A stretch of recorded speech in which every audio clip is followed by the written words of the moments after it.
नमस्कार। आकाशवाणी से प्रस्तुत है समाचार प्रभात।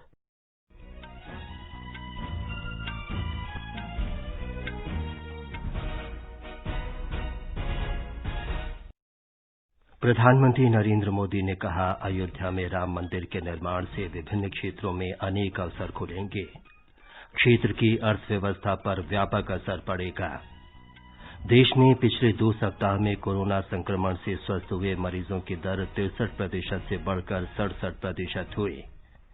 नागर विमानन मंत्री ने कहा, वंदे भारत मिशन से 10,59,000 से अधिक लोग लाभान्वित हुए। जम्मू कश्मीर के उपराज्यपाल गिरीश चंद्र मुर्मू के त्यागपत्र के बाद मनोज सिन्हा नए उपराज्यपाल नियुक्त।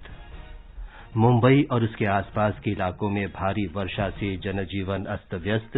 प्रधानमंत्री ने महाराष्ट्र को हर संभव सहायता का आश्वासन दिया। और श्रीलंका में संसदीय चुनाव की मतगणना जारी।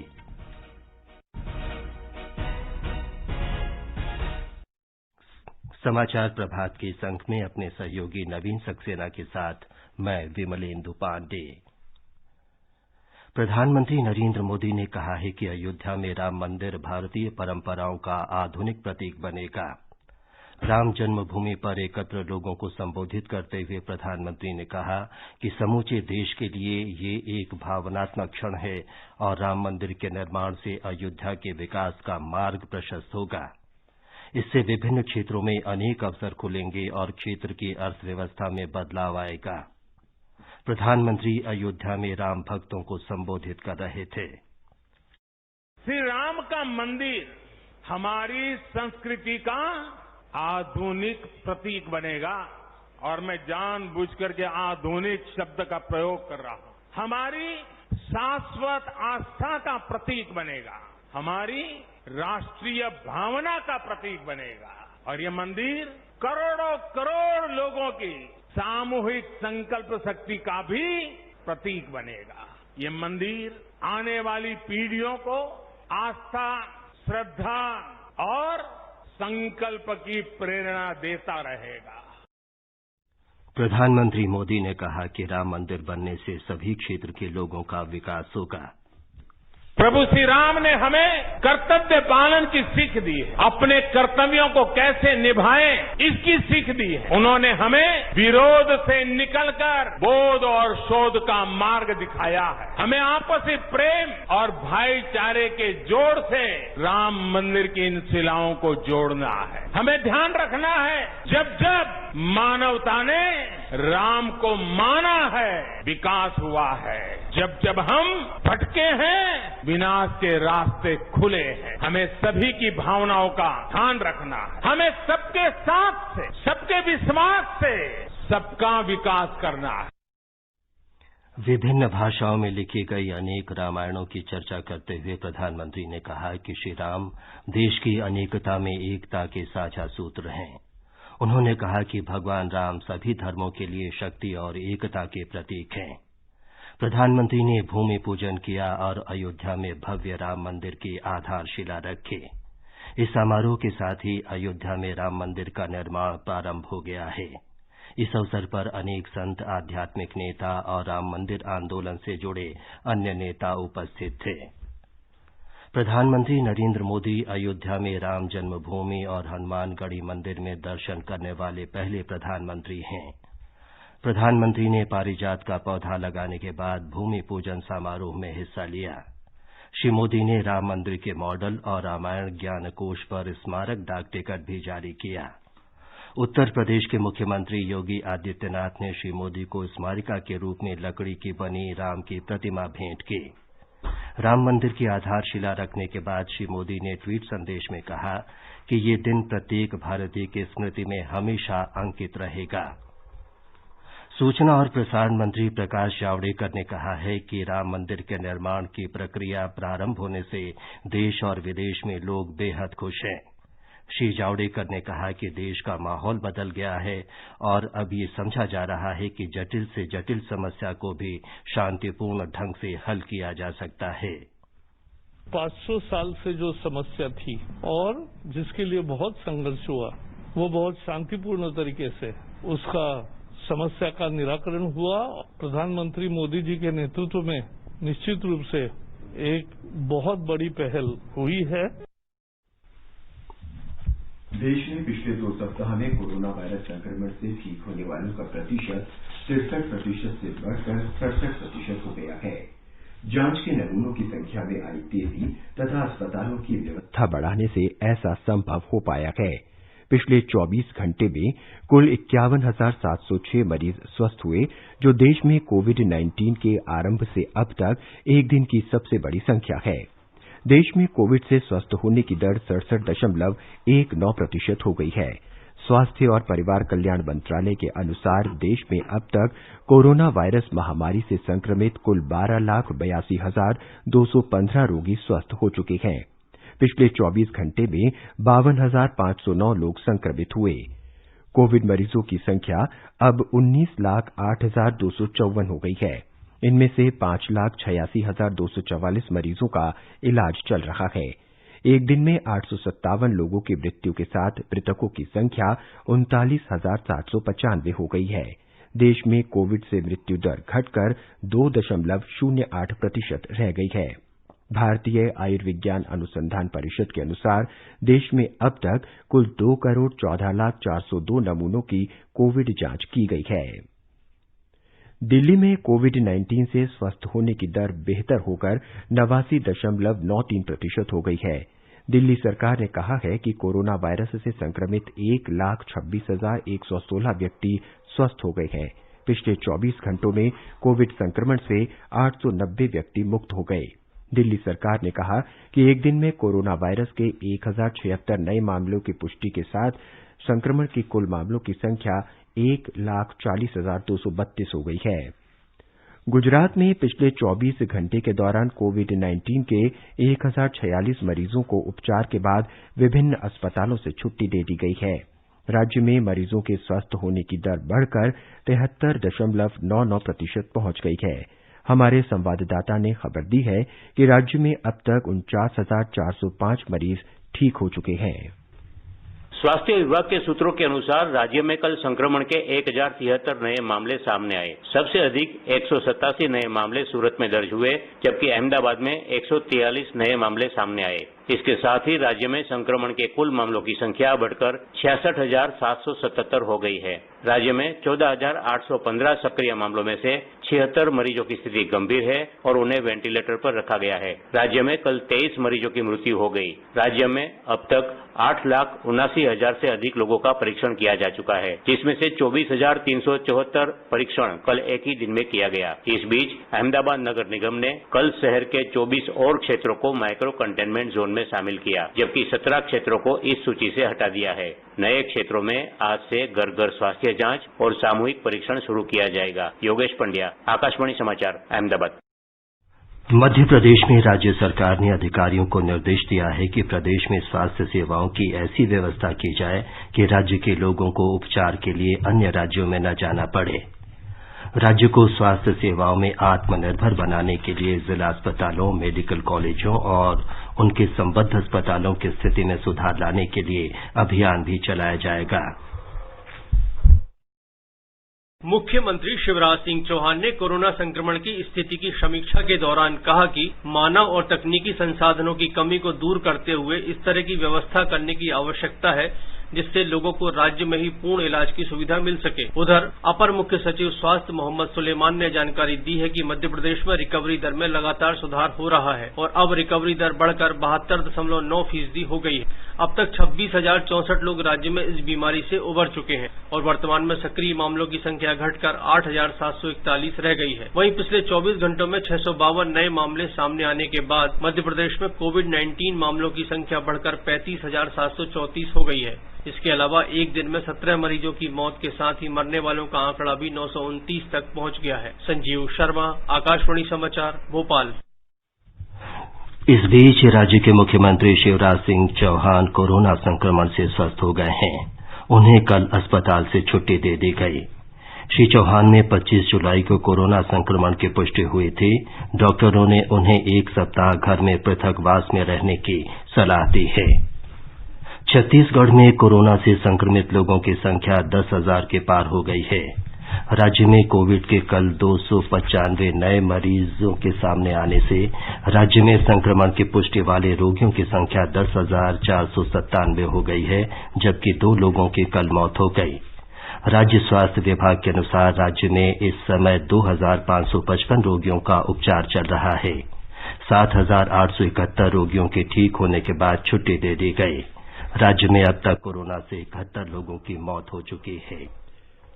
तमिलनाडु में इस महीने की 10 तारीख से जिम खोलने की मंजूरी दे दी गई है। राज्य सरकार ने कल चेन्नई में जारी वक्तव्य में कहा है कि 50 वर्ष से कम उम्र के लोगों के लिए जिम खोल दिए जाएंगे।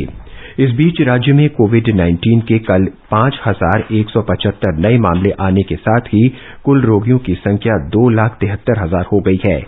इनमें से 2,15,000 लोगों को उपचार के बाद अस्पताल से छुट्टी दे दी गई। एक रिपोर्ट। तमिलनाडु में कोविड-19 के कल 5,175 नए मामले आने के साथ ही कुल रोगियों की संख्या 2,73,002 हो गई है। इनमें से 2,15,000 लोगों को उपचार के बाद अस्पताल से छुट्टी दे दी गई है। इस बीच 3,374 गर्भवती महिलाओं में कोविड-19 की पुष्टि हुई है। इनमें से अधिकांश को उपचार के बाद छुट्टी दे दी गई है और अन्य सभी डॉक्टरों की देखरेख में प्रसव के लिए अस्पताल में भर्ती हैं। राज्य के स्वास्थ्य मंत्री डॉक्टर सी विजयभास्कर ने कहा है कि कुछ महिलाओं का ऑपरेशन से प्रसव हुआ है, जबकि अन्य का सामान्य प्रसव हुआ है। कल चेन्नई में उन्होंने कहा कि ये उत्साहजनक है कि जच्चा बच्चा दोनों सुरक्षित हैं। चेन्नई से जय सिंह की रिपोर्ट के साथ समाचार कक्ष से प्रियंका अरोड़ा। भारतीय आयुर्विज्ञान अनुसंधान परिषद से स्वीकृत देश की पहली सचल आरटी-पीसीआर प्रयोगशाला का कल कर्नाटक के चिकित्सा शिक्षा मंत्री डॉक्टर के सुधाकर ने उद्घाटन किया। बेंगलुरु के भारतीय विज्ञान संस्थान द्वारा विकसित इस प्रयोगशाला में सभी सुरक्षा प्रबंध हैं। ये प्रयोगशाला 4 घंटे के भीतर कोविड संक्रमण के बारे में सटीक परिणाम दे सकती है। आकाशवाणी के समाचार सेवा प्रभाग से विशेषज्ञों की राय श्रृंखला में कोविड-19 महामारी के बारे में वरिष्ठ चिकित्सा विशेषज्ञों की राय प्रसारित की जाती है। आकाशवाणी से बातचीत में सीताराम भरतिया विज्ञान और अनुसंधान संस्थान नई दिल्ली के वरिष्ठ सलाहकार डॉक्टर अमरचंद बजाज ने नोवेल कोरोना वायरस से बचाव में सुरक्षित दूरी के महत्व के बारे में बताया। जब तक हमारे पास इनकी ट्रीटमेंट वैक्सीन या मेडिसिन के रूप में ना निकले, तब तक हमें जो प्रिकॉशनरी मेजर्स है वो फॉलो करने हैं। जहां जरूरत ना हो उसमें घर से बिल्कुल बाहर ना निकले, कोशिश करें कम से कम बाहर निकलना है। और जबकि निकलना भी पड़ा घर से बाहर तो कोशिश करें कि जहां आप 2 लोग खड़े हैं, करीब 2 मीटर दूर खड़े रहें, नहीं तो कम से कम 1 मीटर दूर खड़े रहें। लोकनायक जयप्रकाश नारायण अस्पताल नई दिल्ली के डॉक्टर नरेश गुप्ता ने कहा कि कोविड-19 के ज्यादातर मामलों में संक्रमण सीमित है और बहुत ही कम मरीजों को अस्पताल में भर्ती कराने की आवश्यकता पड़ती है।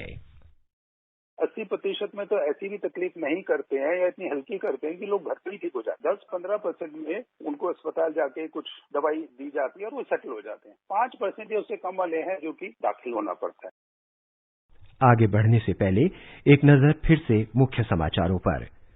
प्रधानमंत्री नरेंद्र मोदी ने कहा है कि अयोध्या में राम मंदिर के निर्माण से विभिन्न क्षेत्रों में अनेक अवसर खुलेंगे। क्षेत्र की अर्थव्यवस्था पर भी व्यापक असर पड़ेगा। देश में पिछले 2 सप्ताह में कोरोना संक्रमण से स्वस्थ हुए मरीजों की दर 63% से बढ़कर 67% हुई।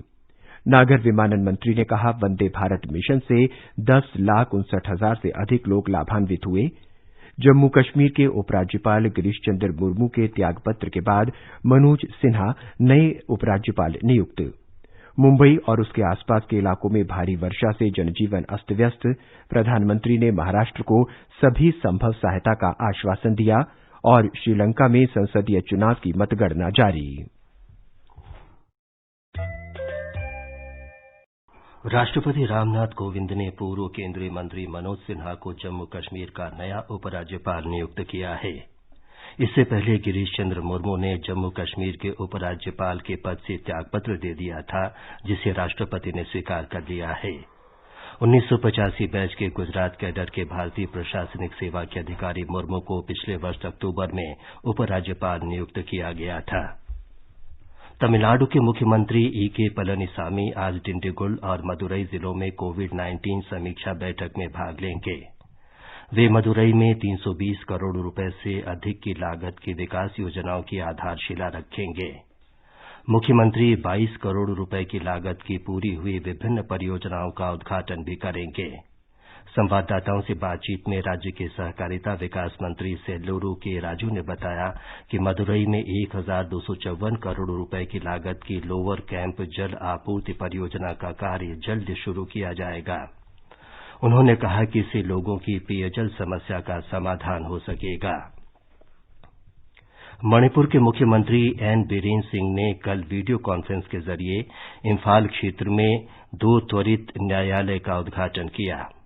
इस अवसर पर उन्होंने कहा कि राज्य में महिलाओं के खिलाफ आपराधिक मामलों के निपटारे के लिए ये फास्ट ट्रैक कोर्ट स्थापित किए गए हैं। पिछले 3.5 वर्षों में महिलाओं पर अपराध के लगभग 951 मामले दर्ज किए गए हैं। उन्होंने कहा कि इन अदालतों के गठन से महिलाओं को त्वरित न्याय मिल सकेगा और इससे अपराधी भी हतोत्साहित होंगे। 74वें स्वतंत्रता दिवस समारोह के सिलसिले में आज प्रस्तुत है देश में महिलाओं के कल्याण की दिशा में किए जा रहे उपायों पर विशेष रिपोर्ट। महिलाओं की सुरक्षा एनडीए सरकार की नीति, उसकी शासन संबंधी प्राथमिकताओं और कार्यसूची का अभिन्न अंग है। पिछले 6 वर्षों में सरकार ने महिलाओं के सम्मान और उनका कल्याण सुनिश्चित करने की कई अत्यंत महत्वपूर्ण घोषणाएं की हैं। मुस्लिम महिला वैवाहिक अधिकार संरक्षण विधेयक को पिछले साल संसद की मंजूरी मिली, जिसमें एक साथ 3 बार तलाक बोलकर वैवाहिक संबंध तोड़ने की कुप्रथा को अवैध और गैर कानूनी करार दिया गया। बालिकाओं को अपने विकास के लिए सुरक्षित और हिफाजत का माहौल उपलब्ध कराने के लिए सरकार ने बालिकाओं के विरुद्ध जघन्य अपराधों के दोषियों को सख्त सजा देने का कानून बनाने की भी पहल की है। प्रधानमंत्री उज्ज्वला योजना पर बड़े पैमाने पर अमल करने से अब महिलाओं को जलावन के लिए जंगलों में भटकने की आवश्यकता नहीं रह गई है। बेटी बचाओ बेटी पढ़ाओ जैसे अभियानों से बालिकाओं का जीवन बचाने, उन्हें पढ़ाई का मौका देकर अपने पैरों पर खड़ा करने में मदद मिल रही है। आकाशवाणी समाचार से बातचीत में सामाजिक कार्यकर्ता और सेंटर फॉर सोशल रिसर्च की रंजना कुमारी ने बताया कि समाज में स्त्री पुरुष समानता के लिए महिलाओं का वित्तीय सशक्तिकरण बहुत जरूरी है। हम लोगों ने हमेशा ये कहा है कि महिलाओं में आपको इन्वेस्टमेंट बढ़ाना पड़ेगा, उनको मार्केट लिंक्स देने पड़ेंगे, उनको साथ साथ में क्रेडिट उपलब्ध कराना पड़ेगा, तभी जाकर के उनकी जो एंटरप्रेन्योरशिप की क्षमता है वो सामने आ सकती है। तमाम स्टार्टअप्स महिलाओं ने शुरू किए। आत्मनिर्भरता की बात हो रही है, मेक इन इंडिया की बात उस समय चली थी, लेकिन ये सब तभी संभव है जबकि ये 5 लिंक की जिनकी बात हम लोग हमेशा करते हैं कि क्रेडिट से लिंक करिए, मार्केट से लिंक करिए, स्किल से लिंक करिए, इंश्योरेंस से लिंक करिए, औरतों की जो रोजगार है और साथ साथ में उनकी क्षमता वर्धन का काम हो। गरीब कल्याण रोजगार अभियान में 6 राज्यों में मूल निवास स्थानों पर पहुंचे प्रवासी मजदूरों को रोजगार उपलब्ध कराने का काम मिशन मोड में सक्रिय रूप से चलाया जा रहा है। ये राज्य हैं बिहार, झारखंड, मध्य प्रदेश, ओडिशा, राजस्थान और उत्तर प्रदेश। अभियान के 6ठे सप्ताह में ही लगभग 17 करोड़ श्रम दिवस रोजगार उपलब्ध कराए गए हैं और अब तक 13,240 करोड़ रुपए व्यय किए गए हैं। अभियान के अंतर्गत बड़ी संख्या में कई निर्माण कार्य किए गए हैं। इनमें 62,532 जल संरक्षण स्थल, 1,74,000 ग्रामीण आवास, 14,872 पशुशाला शामिल हैं। नागर विमानन मंत्री हरदीप सिंह पुरी ने कहा है कि वंदे भारत मिशन से 10,59,000 से ज्यादा लोगों को लाभ हुआ है। श्री पुरी ने ट्वीट संदेश में कहा कि इस वर्ष 6 मई से अब तक विभिन्न साधनों से विदेशों में फंसे 9,39,000 से ज्यादा लोगों को भारत लाया गया। 1,20,000 से ज्यादा लोगों को अलग अलग देशों में भेजा गया। उन्होंने कहा कि 3,841 लोग विभिन्न देशों से कल ही वापस आए हैं। श्री पुरी ने कहा कि मिशन के 5वें चरण के तहत सरकार विदेशों में फंसे भारतीयों को स्वदेश लाने का लगातार प्रयास कर रही है। भारत ने कहा है कि चीन का जम्मू कश्मीर से कोई लेना देना नहीं है और सलाह दी है कि वो दूसरे देशों के आंतरिक मामलों पर बयानबाजी न करे। विदेश मंत्रालय के प्रवक्ता अनुराग श्रीवास्तव ने जम्मू कश्मीर पर चीन के विदेश मंत्रालय के प्रवक्ता की हाल की टिप्पणी पर मीडिया के सवाल के जवाब में ये बात कही। भारत ने Maldives industrial fisheries company MIFCO में मत्स्य पालन सुविधाओं के विस्तार के लिए मालदीव सरकार को $1 करोड़ 80 लाख की ऋण सुविधा दी है। इस परियोजना में मछलियों को जमा करने और उनके भंडारण की सुविधा और टूना मछली पकड़ने तथा मछली के चारे की तैयारी के लिए संयंत्रों की स्थापना में इस राशि का इस्तेमाल किया जाएगा। ये राशि भारत द्वारा $80 करोड़ की ऋण सुविधा की पेशकश का हिस्सा है। इस ऋण को 20 साल में अदा करना है, जिसमें 5 वर्ष के लिए छूट भी दी जाएगी। माले में भारतीय उच्चायोग ने बताया है कि मालदीव के लोगों के जीवन में मछली का बहुत महत्व है और इसके निर्यात के माध्यम से देश की आर्थिक व्यवस्था भी ठीक रहती है। इस परियोजना से मालदीव वासियों को लाभ पहुंचेगा, नए बाजार मिलेंगे, मछली पकड़ने और उनके भंडारण की क्षमता बढ़ेगी और ये आमदनी का एक स्रोत भी होगा। उच्चायोग का कहना है कि इस परियोजना से भारत और मालदीव की पुरानी मित्रता तथा भागीदारी और सशक्त होगी। श्रीलंका में संसदीय चुनाव के सिलसिले में वोटों की गिनती देश भर में 77 मतगणना केंद्रों में शुरू हो चुकी है। मतदान कल सुचारू रूप से संपन्न हुआ, जिसमें 71% मतदाताओं ने अपने लोकतांत्रिक अधिकार का उपयोग किया।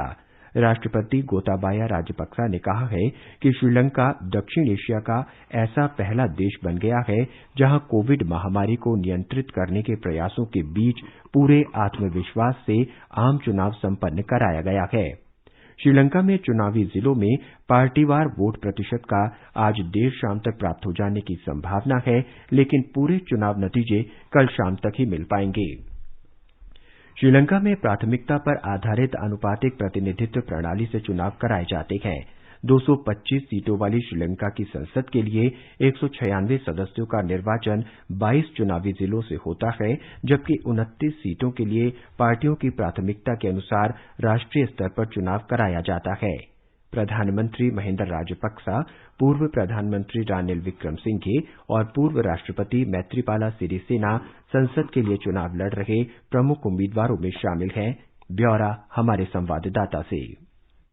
श्रीलंका में संसद का चयन समानुपात प्रतिनिधित्व के आधार पर होता है और चुनावी जिलों में 5% से ज्यादा मत पाने वाले दलों को संसद में प्रतिनिधित्व मिलता है। आज शाम तक दलों का मत प्रतिशत घोषित हो जाएगा और सफल उम्मीदवारों की सूची कल शाम तक घोषित होगी। पूरी चुनाव प्रक्रिया सप्ताह के अंत तक समाप्त हो जाएगी और नई सरकार का गठन अगले सप्ताह होगा। पिछले नवम्बर राष्ट्रपति चुनाव में अपने भाई गोटाबया राजपक्सा की जीत के बाद प्रधानमंत्री बने महिंदा राजपक्से को अपने दल के पूर्ण बहुमत पाने का विश्वास है। उन्होंने कहा है कि उनका दल संसद में 2/3 बहुमत बनाने की कोशिश करेगा ताकि देश में नया संविधान लाया जा सके। आकाशवाणी समाचार के लिए कोलंबो से संतोष कुमार। मध्य महाराष्ट्र में अगले 24 घंटों में तेज वर्षा होने की मौसम विभाग की चेतावनी के बाद राज्य के मुख्यमंत्री उद्धव ठाकरे ने लोगों से कहा है कि वे घरों में ही रहें और केवल आवश्यक कार्य के लिए ही बाहर निकलें। वर्षा की स्थिति का जायजा लेने के बाद मुख्यमंत्री ने बृहन मुंबई नगर पालिका से कहा है कि वो पुलिस, रेलवे, स्वास्थ्य अधिकारियों तथा राष्ट्रीय आपदा मोचन बल के साथ समन्वय से सुनिश्चित करें कि लोगों को किसी दिक्कत का सामना न करने पड़े। हमारी संवाददाता ने बताया है कि मुंबई और उसके आसपास के इलाकों में भारी वर्षा से जनजीवन अस्त व्यस्त हो गया है। मुंबई में कल केवल 12 घंटों के भीतर इस मौसम की सबसे अधिक बारिश हुई। आईएमडी के अनुसार कुलाबा में 330 मिलीमीटर बारिश दर्ज हुई, जबकि सांता क्रूज में 146 मिलीमीटर बारिश दर्ज की गई। दूसरी ओर Jawaharlal Nehru port container terminal पर भारी बारिश से 3 क्रेन क्षतिग्रस्त हो गई। जेएनपीटी के प्रवक्ता ने बताया कि प्रतिकूल मौसम और तेज हवाओं के कारण पूरे नुकसान का अभी पता लगाया जा रहा है। हालांकि किसी के घायल होने की सूचना नहीं है। नवी मुंबई और आसपास के इलाकों में मूसलाधार बारिश ने नेरुल के डीवाई पाटिल स्टेडियम को बड़ा नुकसान पहुंचाया है। वहीं उपनगरीय मध्य रेल मार्ग पर मस्जिद रेलवे स्टेशन पर फंसे 22 यात्रियों को एनडीआरएफ ने बचाया है। इसी बीच भारी बारिश के मद्देनजर प्रधानमंत्री नरेंद्र मोदी ने मुख्यमंत्री उद्धव ठाकरे से बात की है और केंद्र से हर संभव मदद का आश्वासन दिया है। माधुरी पांगे, आकाशवाणी समाचार, मुंबई। बिहार में मुजफ्फरपुर और दरभंगा में तटबंध टूटने के बाद बाढ़ की स्थिति और खराब हो गई है। हमारी संवाददाता ने बताया है कि दोनों जिलों के कई गांव बाढ़ की चपेट में हैं। दरभंगा, मुजफ्फरपुर, समस्तीपुर, गोपालगंज, सारण और पूर्वी चंपारण समेत 16 जिलों के लगभग 67 लाख लोग बाढ़ की चपेट में हैं। बाढ़ से जुड़ी विभिन्न दुर्घटनाओं में पिछले 24 घंटे के दौरान 34 लोगों को अपनी जान गंवानी पड़ी। मुख्यमंत्री नीतीश कुमार ने बाढ़ प्रभावित इलाकों का हवाई सर्वेक्षण कर हालात का जायजा लिया। श्री कुमार ने दरभंगा के राहत शिविर में बाढ़ पीड़ित लोगों से मुलाकात कर राहत कार्यों के बारे में जानकारी ली। मुख्यमंत्री ने राहत शिविर में रहने वाले सभी लोगों का कोरोना जांच कराने का निर्देश दिया है। इधर बाढ़ में फंसे लोगों को सुरक्षित स्थानों पर पहुंचाने का सिलसिला जारी है। अब तक लगभग 5 लाख लोगों को निकाला जा चुका है। बाढ़ राहत शिविर में 12,000 से अधिक लोग राहत शिविर में शरण लिए हुए हैं। आकाशवाणी समाचार के लिए पटना से कृष्ण कुमार लाल। और अब एक नजर देश के विभिन्न भागों के आज के मौसम पर। राष्ट्रीय राजधानी दिल्ली में बादल छाए रहेंगे और हल्की वर्षा हो सकती है। न्यूनतम तापमान 29 डिग्री सेल्सियस रिकॉर्ड किया गया। अधिकतम तापमान 36 डिग्री सेल्सियस रहने का अनुमान है। मुंबई में बादल छाए रहने और भारी वर्षा होने की संभावना है। न्यूनतम तापमान 24 डिग्री सेल्सियस रहा, जबकि अधिकतम तापमान 26 डिग्री सेल्सियस के आसपास रहेगा। चेन्नई में भी बादल छाए रहेंगे, हल्की बारिश या बूंदाबांदी हो सकती है। न्यूनतम और अधिकतम तापमान 26 से 33 डिग्री सेल्सियस के बीच रहेगा। कोलकाता में आंशिक रूप से बादल छाए रहने और 1 या 2 स्थानों पर बारिश या गरज के साथ बारिश होने के आसार हैं। न्यूनतम तापमान 27 डिग्री सेल्सियस दर्ज किया गया। अधिकतम तापमान 34 डिग्री सेल्सियस के आसपास रहने का अनुमान है। केंद्र शासित प्रदेश जम्मू कश्मीर के जम्मू में न्यूनतम तापमान 26 डिग्री सेल्सियस रहा। अधिकतम तापमान 34 डिग्री सेल्सियस तक जा सकता है। आंशिक रूप से बादल छाए रहने की संभावना है। श्रीनगर में न्यूनतम तापमान 19 डिग्री सेल्सियस दर्ज किया गया। अधिकतम तापमान 33 डिग्री सेल्सियस के आसपास रहेगा। लद्दाख में भी आसमान साफ रहेगा, लेकिन दोपहर बाद या शाम तक आंशिक रूप से बादल घिरने के आसार हैं। गिलगित में तापमान 18 से 31 डिग्री सेल्सियस के बीच रहने का अनुमान है। आसमान साफ रहेगा, लेकिन शाम या रात में आंशिक रूप से बादल घिर सकते हैं। मुजफ्फराबाद में आसमान साफ रहेगा, लेकिन शाम या रात बादल घिर सकते हैं। समाचार कक्ष से चंद्रशेखर शर्मा। ये समाचार हमारी वेबसाइट newsonair.com/hindi पर भी उपलब्ध हैं। और नवीन, अब बताएं आज के समाचार पत्रों में क्या खास है। विमलेंदु अयोध्या में राम जन्मभूमि पूजन समारोह अखबारों की बड़ी खबर है। अनेक अखबारों ने भूमि पूजन समारोह पर आवरण पृष्ठ प्रकाशित किए हैं। राजस्थान पत्रिका का शीर्षक है, विश्व में गूंजा सियाराम का जय घोष। राम मंदिर के लिए 492 वर्षों तक चला इंतजार खत्म। अमर उजाला प्रधानमंत्री के संबोधन पर लिखता है, सब में राम, सबके राम। राम भारत में अनेकता में एकता के सूत्र। जनसत्ता के शब्द हैं, मन मंदिर में राम। जम्मू कश्मीर के पुनर्गठन की पहली वर्षगांठ पर दैनिक भास्कर की सुर्खी है, श्रीनगर में कर्फ्यू जैसी सख्ती, जम्मू में जश्न। स्थायी निवासी प्रमाण पत्र पीआरसी पर वाल्मीकि समाज के युवाओं में जगी आस, लेकिन कश्मीरी पंडितों और गुज्जरों की उम्मीदें साल भर बाद भी अधूरी। जम्मू कश्मीर से अनुच्छेद 370 के निष्प्रभावी होने पर चीन के विदेश मंत्रालय की टिप्पणी पर दैनिक जागरण का कहना है, भारत ने कश्मीर पर चीन को कराया चुप। कहा, हमारे आंतरिक मामलों में टिप्पणी न करे चीन। उधर पूर्वी लद्दाख में वास्तविक नियंत्रण क्षेत्र में चीन की चाल पर हिंदुस्तान नया पैंतरा शीर्षक से लिखता है, चीन ने फिंगर 2 से पीछे हटने की शर्त रखी। चीन के इस कदम के पीछे फिंगर क्षेत्र को विवादित क्षेत्र घोषित करने की हो सकती है रणनीति। फिल्म अभिनेता सुशांत सिंह राजपूत के मौत के मामले पर नवभारत टाइम्स लिखता है, सीबीआई जांच के लिए केंद्र सरकार तैयार। वीर अर्जुन की टिप्पणी है, ठाकरे सरकार को झटका। उच्चतम न्यायालय ने कहा, अभिनेता की मौत के पीछे का सच सामने आना चाहिए। अंत में मुख्य समाचार एक बार फिर। प्रधानमंत्री नरेंद्र मोदी ने कहा कि अयोध्या में राम मंदिर के निर्माण से विभिन्न क्षेत्रों में अनेक अवसर खुलेंगे। क्षेत्र की अर्थव्यवस्था पर व्यापक असर पड़ेगा। देश में पिछले 2 सप्ताह में कोरोना संक्रमण से स्वस्थ हुए मरीजों की दर 63% से बढ़कर 67% हुई। नागर विमानन मंत्री ने कहा, वंदे भारत मिशन से 10,59,000 से अधिक लोग लाभान्वित हुए। जम्मू कश्मीर के उपराज्यपाल गिरीश चंद्र मुर्मू के त्यागपत्र के बाद मनोज सिन्हा नए उपराज्यपाल नियुक्त। और मुंबई और उसके आसपास के इलाकों में भारी वर्षा से जनजीवन अस्त व्यस्त। प्रधानमंत्री ने महाराष्ट्र को हर संभव सहायता का आश्वासन दिया। इसके साथ ही समाचार प्रभात का ये अंक समाप्त हुआ। नमस्कार।